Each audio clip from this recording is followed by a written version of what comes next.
There's a rumor out there that Nintendo is currently developing a Nintendo 64 classic mini console. And I think I even heard that they're doing one for the GameCube as well. They might come out at the same time. I don't know if that's true. But I wanted to talk about this, man. I love the classic consoles. I have both the minis right up there. NES, SNES. And I bought them both, and I love them both. And they're a lot of fun and really good experience.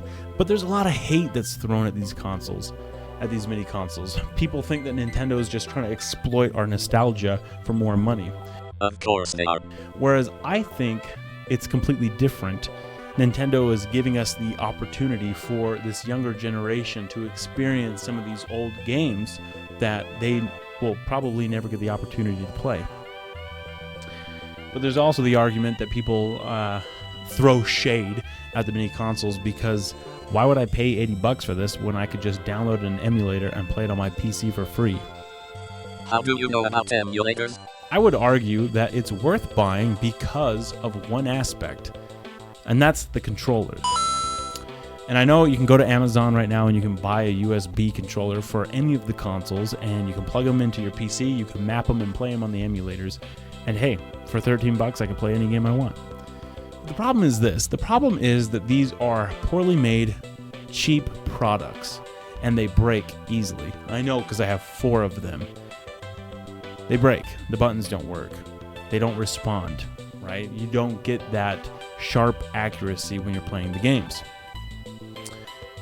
The mini consoles, though, they're very unique in the sense that they're premium products. It's an actual controller that Nintendo has manufactured for you to play these games. And I have them both, and they are sturdy, they are strong. I've been putting lots of hours on them, and they hold up. They're just like the controllers from the original consoles. And I have the original consoles and I have the original controllers. That makes a huge difference when you're playing the game. Why do you think that Smash Bros. Ultimate specifically designed a GameCube controller? It's because the controller gives the gamer that experience. So yeah, you can play the games for free, but I think you're not going to get as much out of it if you're going to play on the PC with either a mouse and a keyboard or with a poorly made USB controller. I'm sure you have to sit on the floor and put the console on the ground, but that's how they were played in the day.